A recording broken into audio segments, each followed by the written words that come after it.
Pengurusi Majlis, Saudara Ishak Madahan, yang bahagia Fadil Ustaz Abdul Halim Maidin, juga tuan rumah Nek Asma dan keluarga, serta kaum ibu, kaum bapa, orang muda, rakan-rakan, orang kampung, muslimin muslimat yang dihormati dan dikasihi sekalian. Alhamdulillah malam ini kita dapat bersama.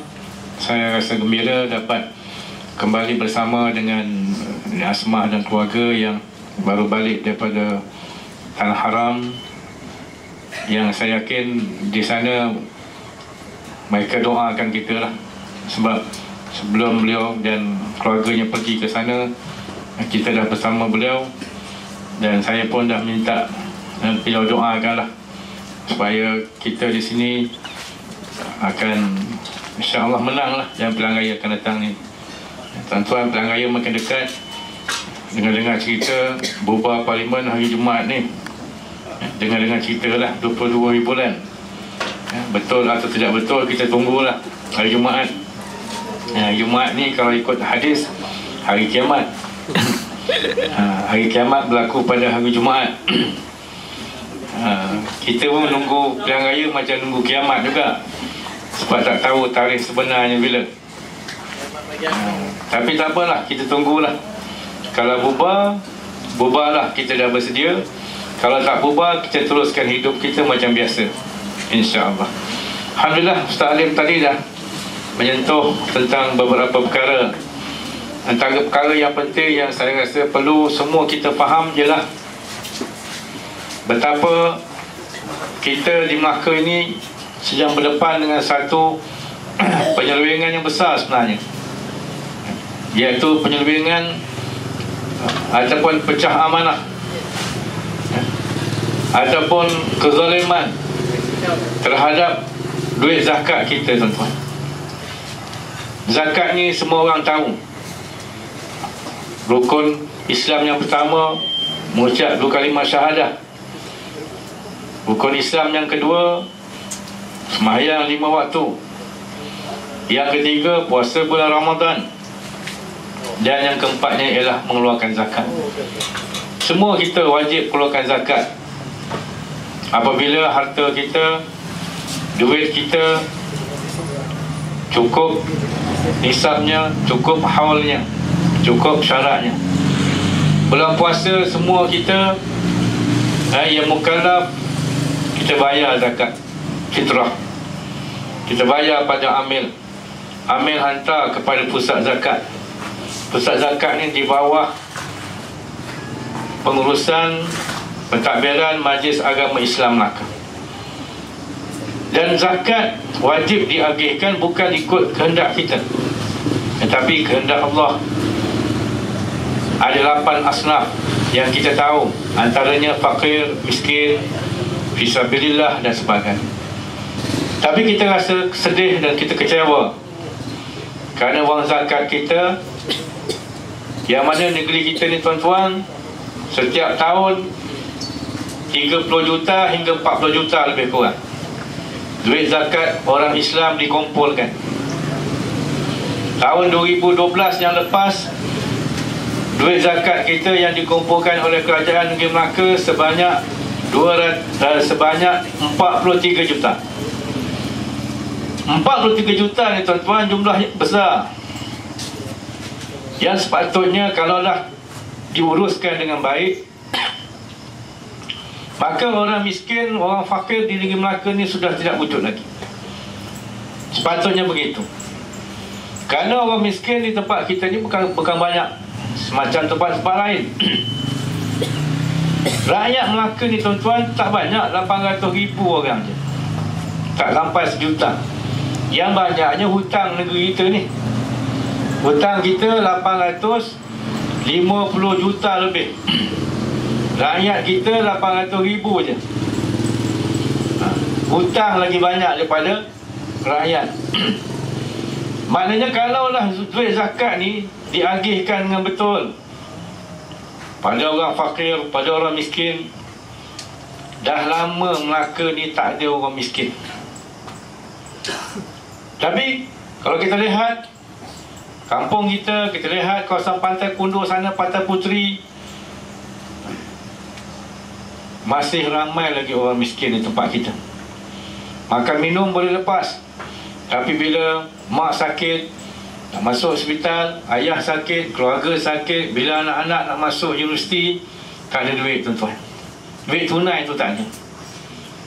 Terpaksa pergi pula ke ke Majlis Agama Islam ke Jabatan Agama Islam nak mohon zakat, tak dapat tuan-tuan. Sebab duit zakat kita telah dimasukkan ke dalam satu tabung, namanya tabung pendidikan Melaka, yang mana bila pelajar nak zakat, dia terpaksa meminjam daripada tabung tu. Saya mengajar di Madrasah An-Nuriyah, Sekolah Haji Wahid, Sekolah Lebay Wahid. Tuan-tuan rasa kenal sekolah tu, kenal Haji Wahid siapa. Saya dah mengajar di situ dekat 20 tahun dah. Pondok tu pun umur dah 73 tahun. Sama tua dengan Ni Asma kan? Lebih kurang tu, geng 70-an ni. Tak pernah dapat duit zakat tuan-tuan. Anak-anak murid saya nak pergi Jordan, jumpa Tok Ali, terpaksa sebutlah nama Tok Ali sebab dia pengurusi MAIM, dia ketua menteri kita. Dia boleh jawab, kata zakat dah habis. Zakat dah habis. Budak-budak ni nak pergi Jordan, tak cukup duit. Dia kata zakat dah habis. Zakat dah habis, tapi ada pula lebihan zakat. Ada pula lebihan zakat yang dipinjam pula tu. Tuan-tuan, hukum mana yang dipakai? Dalam fatwa Majlis Fatwa Kebangsaan, yang tuan-tuan boleh rujuk dalam internet, lebihan zakat ni tuan-tuan, kalaulah ada pun tak boleh digunakan melainkan oleh asnaf. Mesti asnaf juga, tak boleh lain. Maknanya pengurusi MAIM sendiri, Tok Ali kita sendiri yang telah melanggar fatwa tu. Dia kata dia dah rujuk kepada mufti. Tuan-tuan, mufti ni duduk atas CM ke duduk bawah CM? Bawah CM. Menteri mufti kita ni dah rendah orang dia. Ketua menteri tengok begitu je. Lagi pula ditanya tentang ni, memanglah dia kata boleh. Tuan-tuan, akhirnya duit zakat kita 13.85 juta habis dah buat bangunan tu. Tuan-tuan tahu tak bangunan kat mana? Kat depan Masjid Al-Azim. Tuan-tuan pernah masuk ke dalam tu? Tak pernah masuk seumur hidup. Saya tak pernah masuk seumur hidup. Sebab tak digunakan dengan baik. Sebab itu bukan asnafnya tuan-tuan. Jadi apakah kita akan terus bersubahat dengan kepimpinan negeri yang seperti ini? Tuan-tuan, kalau kita masih sokong lagi pemimpin yang begini, yang jelas tidak adil dan tidak amanah, zalim dalam mengagihkan zakat, tidak amanah berarti khianat tuan-tuan terhadap kepimpinannya sendiri, khianat terhadap amanah pengurusan zakat. Ini kalau kita masih sokong, masih subahat, tuan-tuan, ke akhirat kita semua kena tanya. Sebab Nabi besar kita Muhammad sallallahu alaihi wasallam mengajar kita, man a'ana ala maksiatin walau bisyatri kalimatin kana syarikan fiha. Siapa yang tolong maksiat walaupun dengan setengah kalimah, dengan setengah kalimah dia sokong, maka dia telah bersekutu pada dosanya. Tambahlah kalau kita pangkah tuan-tuan, lagi besar dosa. Maka oleh kerana itulah tuan-tuan, saya harap malam ni kita jelas apa yang telah ditegarkan Ustaz Alim, apa yang saya sambung sikit ni kita jelas. Sebab itulah saya bercita-cita insya-Allah kalau dapat masuk dalam Dewan Undangan Negeri yang selama ni tidak ada siapa yang boleh tegur perkara ni tuan-tuan. Saya berazam ditakdirkan Pakatan Rakyat menang, boleh memerintah negeri kita ni, kita kena betulkan keadaan. Tok Ali kata senang, pinjam ni makna dia boleh bayar. Nak bayar macam mana tuan-tuan? Hutang negeri kita 850 juta lebih.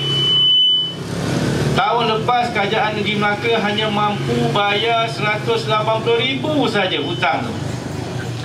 180,000 yang dia mampu bayar hutang 850 juta. Mana pergi 850 juta ni tuan? Nanti saya tunjuk apa bendanya.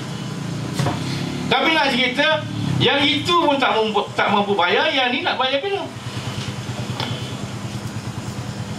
Sebab itulah, dah sampai masa tuan-tuan, kita kena tukau. Maka kata kena tukau. Jangan tak tukau tuan-tuan.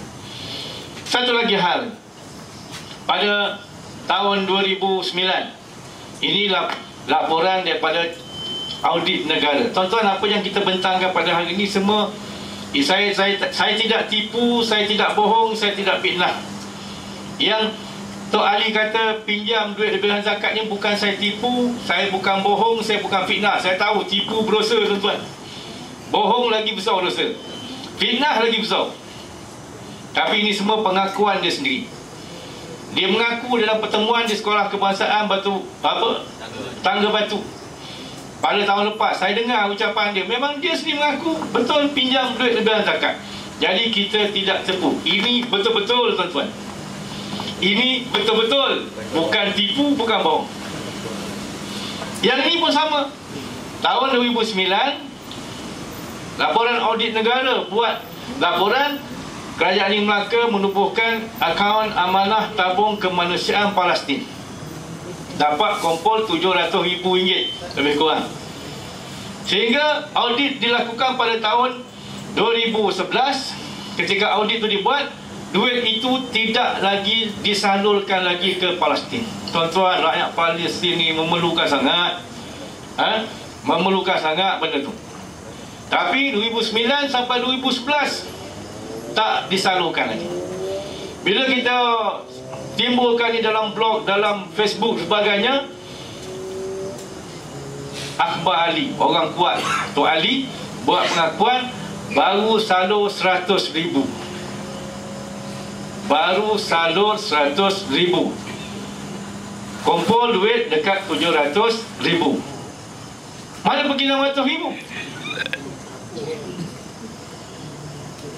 Mana pergi tuan-tuan? Kita bimbang. Kalau duit zakat dia sebat, jangan duit Palestin kena rembat pula. Kita bimbang tuan-tuan. Duit zakat yang memang duit zakat, kita tahu duit zakat ni untuk bukan hak kita. Memang kena pada asnaf depan mata banyak tuan-tuan. Melaka ramai lagi orang miskin. Itu pun disebab. Apatah lagi yang jauh kat Palestin. Kita sedih tuan-tuan, kita kecewa. Kita bimbang kalaulah kita biarkan keadaan ini terus berlaku. Kita kat padang mahsyar kena tanya tuan-tuan. Tambah kita sokong pula. Wala tarkanu ilal ladzina zalamu fatamassakumun nar. Jangan kamu cenderung pada orang yang zalim, kamu akan dirasakan dengan neraka. Wal'ayyasubillah. Sebab tu kita nak Pak Ali jawab. Kita tak mahu dia lepas tangan. Apa kata orang Melayu? Basuh tangan apa? Cuci tangan. Cuci tangan dalam isu ni. Tuan-tuan, masa Tok Ali naik jadi Ketua Menteri di awal tahun 2000, duit tunai kerajaan kita ni lebih 200 juta. Ini 2012, 2013 dia dah nak tinggalkan jawatan Ketua Menteri. Dia dah tak nak tanding kat DUN, nak tanding kat Parlimen. Maknanya dia nak tinggalkan jawatan Ketua Menteri. Duit dalam kantung Kerajaan Negeri tunai tinggal 8 juta tuan-tuan. Hutangnya dah sampai 850 juta. Silap-silap bankrupt kita. Ini semua bukan tipu tuan-tuan. Ini semua dalam laporan audit negara. Sebab itulah orang tanya saya, habis Ustaz, kalau kita pegang teruklah, kita tanggung hutang, duit tinggal sikit, macam mana? Rugilah kita ambil kerajaan ni. Saya kata kena ambil juga. Kalau tak ambil, besok lagi susah rakyat Melaka. Sebab itulah nak bandingkan dengan majlis kahwin anak dia, dapat rekod Guinness Book Record yang paling ramai tetamu, 130,000 orang Tangga Batu ni pun tak sampai 130,000. Pengundi kita pada Tangga Batu ni dekat Don Pantai Kondo baru 12,000 je. 130,000 menurut minit mesyuarat Perbadanan Kemajuan Negeri Melaka. Ini pun bukan tipu tuan-tuan, ini minit mesyuarat. Satu kepala RM10. Darab 130, 1.3 juta. Kurus semangat. Hebatnya, banyaknya duit simpanan dia. Mungkin dia kata ada penajaan dan sebagainya. Lagi bahaya tuan-tuan, bila seorang ketua menteri ditaja oleh syarikat dan seumpamanya, ini lagi bahaya. Dia mengaku belanja dia cuma RM600,000 je. Tuan-tuan, dalam keadaan rakyat Melaka masih banyak miskin, tuan-tuan jalanlah ke Pantai Kondo, Pantai Puteri sampai ke Kampung Hailam. Berapa ramai orang nelayan masih miskin lagi. Nak pergi ke laut, laut pun dah tercemar. Baru-baru ni dah bot berlanggar, mati pula. Hari tu kat Kampung Hailam ada orang tua selam-selam kepala dah mati pula. Masih ramai orang miskin. Saya masih boleh jumpa ada rumah-rumah orang Tangga Batu ni, orang Pantai Kondo, yang dindingnya guna apa tuan-tuan? Guna kain perca. Kain perca jahit-jahit tu buat dinding. Macam kita ni apa tu? Siling guna kain perca. Saya ingat kecil-kecil tu biasa tengok. Ini dah zaman moden. Dah zaman orang kata apa? Langit terbuka kan? Rupanya ada orang lagi pakai kain perca lagi. Buat dinding, buat siling tuan-tuan. Dalam keadaan begitu, 1.3 juta untuk kahwin anak. Saya nak sebutlah tentang isu satu lagi lah, tentang tanah geram Belanda ni. Saya rasa orang Tangga Batu tahu cerita geram Belanda. Ini kita tengok daripada angkasa tuan-tuan. Hebat kita hari ni. Macam kita naik roket, naik kapal terbang kan. Kat mana kampung kita ni? Kampung Bukit Tepayan. Mana Kampung Bukit Tepayan? Ini dia. Ini dia. Ini jalan kita kot. Ini rumah Nek Asma kot. Betul-betul. Oh, hebat kita pandang daripada atas. Kita kat sini. Saya tengah ceramah, nampak saya tengah ceramah. Tu dia. Tanah tu kat sini. Jalan nak ke apa nama ni? Bukit Rambai. Tanah yang tengah dibangunkan. Ini orang kata dulu tanah geram Belanda. Rupanya tanah geram Belanda ni dia tak ada geran. Tak ada geran. Orang kampung dah lama, ada yang berpuluh-puluh tahun duduk kat sini. Buat sawah, buat rumah, kahwin, beranak, bercucu, bercicit dan sebagainya. Tapi baru-baru ni orang kampung di situ dapat surat suruh keluar daripada tanah tu tuan-tuan. Keluar tanpa dapat apa-apa pembahasan. Sebab apa? Tanah itu telah tergadai dalam lelongan awam di Mahkamah Tinggi Kuala Lumpur pada awal tahun 20-an, tahun 2000 dulu. 2000 berapa ni? 2005, 2003. Lebih kurang dah. Zaman di awal kepimpinan Tok Ali kita. Tanah ni telah tergadai. Dan ada lot tu. Rupanya tanah tu telah di-lot kot, diberikan lot. Bila ada lot, maknanya ada campur tangan daripada pihak pejabat tanah. Pejabat tanah bawah kerajaan negeri. Dalam pada dulu orang kampung tak dapat apa-apa geran, tak tahu pun geran sebagainya, rupanya dah ada lot dan telah tergadai. Yang sedihnya, walaupun dibangunkan dengan taman, tapi taman ni tuan-tuan, kalau tuan-tuan pergi, harganya mak datuk orang kata. Harga tinggi, orang kampung tak mampu. Saya diberitahu dulu orang kampung dijanjikan ada flat untuk orang kampung boleh beli, duduk di situ. Rupanya bila naik taman tak ada. Dan orang kampung kena keluar pula daripada tanah ni. Ini di antara rumah yang dah keluar dah. Dan ada lagi rumah Ini rumah, antara rumah yang masih tinggal, rumah Tuan Haji Yusof. Rumah kampung cantik. Saya dah pernah pergi rumah ni, dah pernah makan-makan, minum dengan Tuan Haji Yusof keluarga. Tuan Haji Yusof tuan-tuan umur 74 tahun. Sejak kecil dia duduk di situ. Zaman datuk dia dah duduk situ. Sampai sekarang ni Tuan Haji Yusof ni cucu dah 55 orang dah. 55 orang. Dan sekarang ni tuan-tuan, dia dah disuruh pindah. Nak pergi mana? Tuan-tuan, bayangkanlah sedihnya. Sejak kecil duduk situ. Dan saya yakin ramai lagi, beberapa keluarga lagi yang terlibat, tanpa dapat apa-apa pampasan. Dia kata ada orang besar-besar datang. Yang seronok tu orang besar-besar tu kata, kita tengah siasat siapa yang lelong tanah. Saya dah siasat tuan-tuan, sampai ke pejabat tanah. Orang pejabat tanah tunjuk atas, file kat atas, dia kata file orang atas. Kita siasat lagi, tanya orang sana, tanya orang sini, jumpa orang kampung belah sana sebagainya. Memang ada campur tangan orang besar-besar. Takat ni kita tak dapat detail lagi, tapi dokumen dah banyak kita dapat. Tuan-tuan doalah mudah-mudahan kita dapat cerita sebenar. Kalau tuan-tuan yang ada ni ada cerita pun, cerita maklumat tentang tanah geram Belanda ni, beritahu saya. Kita akan bantu Tuan Haji Yusof dan orang Melayu situ, orang kampung kita yang menjadi mangsa kezaliman. Kita yakin pihak kerajaan negeri tahu perkara ni, boleh buat sesuatu. Bahkan tanah masjid tu pun tuan-tuan, antara yang terlibat dengan geram Belanda, sampai pihak masjid terpaksa cari duit untuk bayar tanah. Tuan-tuan, oleh kerana itulah kita minta Tok Ali jawab perkara ni.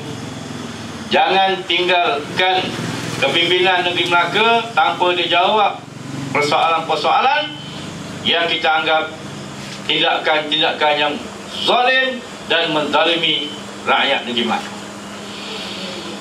Seterusnya, saya nak gambarkan kepada tuan-tuan mana pergi 850 juta hutang negeri Melaka pada pusat. Memanglah kita negeri Melaka ni tak banyak komoditi, tak banyak sawit, getah seumpamanya. Kita tak ada petroleum. Yang ada tu bukan hasil petroleum, itu cuma penapisan petroleum, Petronas. Kita tak ada emas, kita tak ada biji timah. Yang kita ada perindustrian dengan pelancongan. Ini sektor yang besar. Jadi oleh kerana itulah, atas nama Melaka ni negeri yang bersejarah, World Heritage, warisan dunia, teknologi hijau, negeri maju, negeri ku sayang, maka pihak pusat banyak menyalurkan pinjaman pada negeri Melaka untuk tujuan-tujuan antaranya pelancongan. Sebab itulah lapangan terbang antarabangsa Melaka di antaranya yang telah diberi peruntukan hampir 300 juta untuk dipanjangkan landasannya. Tuan-tuan pernah pergi ke tak ni lapangan terbang ni? Pernah pergi ke? Naik semalam lagi. Hari tu pergi umrah naik terbang mana? Sini ke? Allah sayangnya. Tak dapat kita nak rasa. Memang tuan-tuan nak rasa macam mana? Firefly tak nak turun, Air Asia tak nak turun, emas jauh lagi. Lapangan terbang Melaka dapat antarabangsa tuan-tuan. Seminggu 3 je penerbangan. Banding dengan Kelantan yang Tok Ali kata Kelantan ni mundur, tak kasih pegawai kerajaan pergi Kelantan. Tapi lapangan terbang Kelantan sehari 17 kali penerbangan turun naik tu. Kita seminggu. Mana lagi maju tuan-tuan? Sebab itulah Kelantan ni tuan-tuan, walaupun negeri dia penduduk je hampir 95% orang Melayu, Tapi mereka lah yang paling teruk didiskriminasi, dizalimi oleh kerajaan pusat di bawah UMNO Barisan Nasional. Lapangan terbang tak dapat pengiktirafan antarabangsa, tak dapat lebuh raya. Kalau tuan-tuan nak daripada Jeli, daripada Jeli ada satu highway ke apa? Jeli, Gerik, ke Perak kan. Kalau jalan sampai Perak ni cantik lagi, sampai Kelantan dia dah teruk jalan dia. Diskriminasi. Kelantan tak dapat pelabuhan, tuan-tuan. Kelantan dinafikan royalty 2 bilion lebih royalty minyak dia. Ada minyak tapi ada gas, tapi disalurkan ke Thailand. Dia tak nak masuk ke Kelantan. Sebab masuk Kelantan dapat royalty. Dapat royalty, kerajaan Kelantan kaya raya, tolong rakyat, beri kebajikan rakyat, sampai kiamat UMNO tak menang dia kata. Sebab tu dia tahan, dia sekat sehingga hari ni. Itu pun kerajaan Kelantan, tuan-tuan, setahun belanjawannya 400 juta, 100 juta diperuntukkan untuk Yayasan Islam Kelantan untuk urus sekolah-sekolah agama di Kelantan. 100 juta. Itu negeri miskin tu, yang dianggap miskin tu, 100 juta untuk agama, sekolah-sekolah agama. Tuan-tuan, kalau masuk dalam lapangan terbang antarabangsa Melaka ni, itulah rupa dia. Kosong, sepi, lampu banyak tutup, kedai semua tutup. Saya pergi sana nak ambil gambar pun Pok Guard marah, tak kasih saya ambil gambar. Macam mana, tuan-tuan? Lapangan terbang antarabangsa nak ambil gambar tak boleh. Ini ambil gambar curi-curi je ni. Kalau tak percaya pergi, tuan-tuan, saya tak tipu. Buat rombongan orang apa? Bukit apa? Bukit Tembayan ni buat rombongan pergi lapangan terbang. Buat lawatan kata. Memang tak ada. Adalah ketebang kecil-kecil macam layang tu. Ada yang sampai tak nak turun. Turun dekat ceng baru ni. Punya tak tahu takut dengan turun sana. Dah masuk ke ceng. Dekat ceng, dekat sempang ceng tu. Cik baik tak kena bendera BN tu. Patah tengkuk driver pula, pilot kereta tu. Pilot kapal terbang. Ini antara pembaziran, antara projek Gajah Putih yang bila hampir 300 juta, tuan-tuan, diperuntukkan. Pada siapa yang dapat tu? Yang penting duit tu sampai pada kroni, tuan-tuan. Itu yang penting. Bila sampai pada kroni, ada bahagian. Ya, projek monorail Melaka. Tuan-tuan tahu tak monorail Melaka ni kat mana?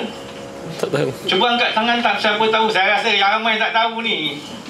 Tak tahu pun mana tempat projek monorail. Dia macam kereta api lah. Tuan-tuan tengok. Ni orang naik ke orang turun ni? Kalau naik, pelancong naik, takkanlah pakai tangga bomba. Kalaulah naik, nak tengok negeri kita, takkanlah guna bomba. Ya, naik ke turun agak-agak? Pakai keren pula. Saya rasa pelancong ni punyalah kecewa datang Melaka nak melancong, naik monorail kena turun pakai keren pula. Apa taknya, tuan-tuan, projek ni makan 15 juta. Sejak tahun 2010 dah rosak lebih 20 kali rosak. Macam kita beli kereta kancil second hand lah, masih masuk workshop ni. Ini keadaannya. Tak ada ciri-ciri keselamatan. Syarikat yang menguruskan rugi dekat 80 juta, 80 ribu. Ini projek untuk pelancongan, untuk cantik, untuk bergaya, tapi negeri jadi papa, tuan-tuan. Itulah style kepimpinan yang ada, biar apa asalkan bergaya. Hutang 800 juta lebih, tapi yang penting bergaya.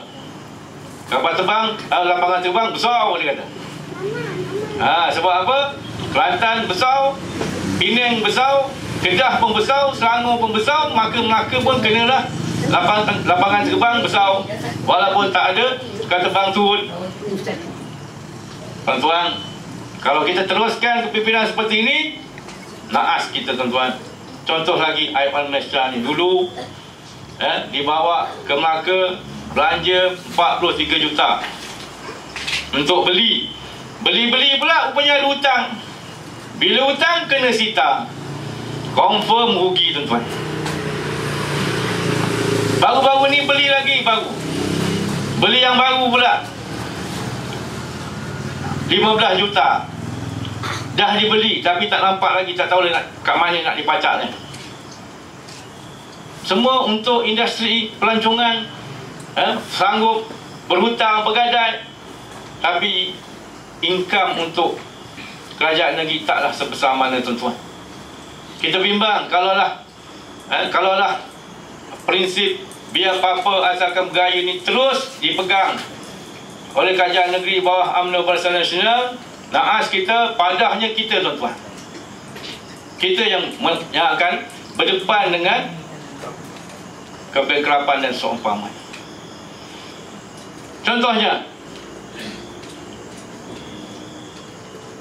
ini nasib saya lah. Ini nasib saya di Pantai Kuno, Dun Pantai Kuno. Kita naikkan 6 billboard, 4 kena jiruh cat warna merah tu. Saya pun tak tahulah apa pasal warna merah. Apa pasal tak hijau ke, tak oren ke, merah pula. Ini kerja mereka lah. Kita tak tuduh lah siapa-siapa. Mereka tu pandai-pandai lah, lu fikirlah sendiri siapa. Ini keadaan. Kita masuk bertanding pilihan raya kerana negeri kita, negara kita, negara demokrasi. Semua orang berhak. Tapi janganlah budaya samsing seperti ini berterusan di tempat kita. Sebab kita nak ganti kerajaan, bukanlah sekadar nak ganti ketua menteri. Kalaulah kerajaan yang masih ada ni di bawah UMNO Barisan Nasional terus berkuasa, maka akan lahir lagi orang-orang macam ketua menteri kita yang ada ni tuan-tuan. Parah tak parah tengok tahun 1998 duit RM50 tuan-tuan bawa pergi mana? Pergi family store contohnya, penuh bagul. Sekarang ni makin tahun 2005 makin kurang separuh. Tahun 2012 harga RM50 tinggal secoet je tu. Barang dalam bakul tu. Kita tak mahu tuan-tuan. Harga barang melambung. BN berarti apa tuan-tuan? Barang naik. BN berarti apa tuan-tuan? Bil naik. Saya dulu isteri seorang, anak 5. Bil elektrik saya 100 lebih. Sekarang ni isteri yang sama juga tak tambah, anak pun 5 tak tambah, dah 300 lebih. Kitalah yang akan berdepan. Sebab itulah kita Pakatan Rakyat berjuang. Sekarang ni PAS khususnya berjuang tak berhenti-henti. Sebab itulah keikhlasan kita, kesungguhan kita membuahkan hasil. Ramai orang dah masuk PAS sekarang ni tuan-tuan. Antaranya Timbalan Panglima Tentera Darat, Lieutenant Jeneral Besara Datuk Abdul Ghafir Abdul Hamid masuk PAS. Dia bawa tentera sekarang ni banyak menyokong PAS. Datuk Fauzi Shah Ali, bekas pengarah Jabatan Siasatan Jenayah Bukit Aman. Ini bukan orang kecil-kecil ni, pun masuk PAS. Bawa lagi ramai polis masuk PAS. Bok Lokman, siapa tak kenal Bok Lokman? Tengok Raja Lawak mesti kenal Bok Lokman. Damat bersama kita, siapa lagi? Hairi Osman. Ni apa pelakon dulu? Hairi Osman, Lieutenant Adnan. Lieutenant Adnan. Sebab itulah Hari Kebangsaan sekarang dah tak keluar filem tu lah. Sebab hero dah masuk PAS. Abby, mana Abby tadi? Abby, mana pula Abby? Abby Abadi. Abadan masuk PAS ni. Dah sanggup mati dalam PAS. Banyak lagi artis-artis Syam Kamikaze yang jadi kegilaan orang muda kerana hebat main gitar, dah masuk PAS bersama kita. Ramai lagi oleh tanpa Datuk Tamrin Ghaffar Baba pun, yang dulu ahli parlimen sini, sini ketua pemuda UMNO Tahan Lasak ni, akhirnya hatinya lembut masuk PAS, tuan-tuan. Tuan-tuan, bila orang tobat je masuk PAS, tak ada orang tobat masuk UMNO. Artis ke, orang politik ke, bila taubat je dia kata nak berhijrah masuk PAS. Saya tak jumpa lagi orang kata saya nak taubat daripada dosa-dosa dan saya masuk UMNO, tak jumpa lagi. Sebab itulah kita Pakatan Rakyat menawarkan beberapa tawaran yang istimewa untuk tuan-tuan. Pertama, kita akan turunkan harga petrol. Menang saja Putrajaya, Melaka tak menang pun tak apalah. Kita Putrajaya menang, kita turunkan harga petrol. Besok Kerajaan Melaka terpaksa ambil kita juga. Untuk jadi silap-silap kita akan bersama juga dalam Kerajaan Negeri Melaka. Sebab kalau Kerajaan Negeri Melaka degil dengan UMNO Barisan Nasional, teruk dia, hutangnya 850 juta. Jadi kalaulah harga petrol turun, maka barang pun kita dapat turunkan. Rakyat dapat rasa, tuan-tuan, daripada Putrajaya sampailah ke hulu-hulu mana pun, rakyat akan dapat rasa nikmat harga petrol turun dengan turunnya harga barang. Kemudian pendidikan percuma sekaligus dengan memansuhkan PTPTN. PTPTN, tuan-tuan, saya dulu belajar universiti tahun 80-an, UKM. Belajar dengan beasiswa, tak fikir nak cari duit dah, belajar aja. Saya rasa Ustaz Alim dulu pun sama. Sebab saya dengan Ustaz Alim ni dia tua sikit daripada saya je. Maknanya kami dulu beasiswa, tak fikir susah-susah, belajar aja. Tapi sekarang budak universiti belajar, fikir nak keluar, kerja belum tentu.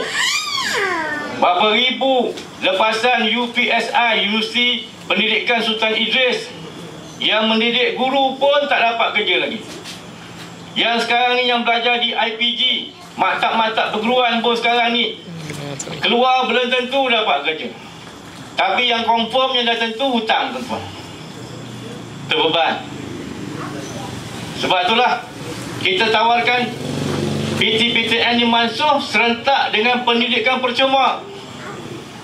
Negara kita kaya, banyak petroleum, balak, macam-macam hasil.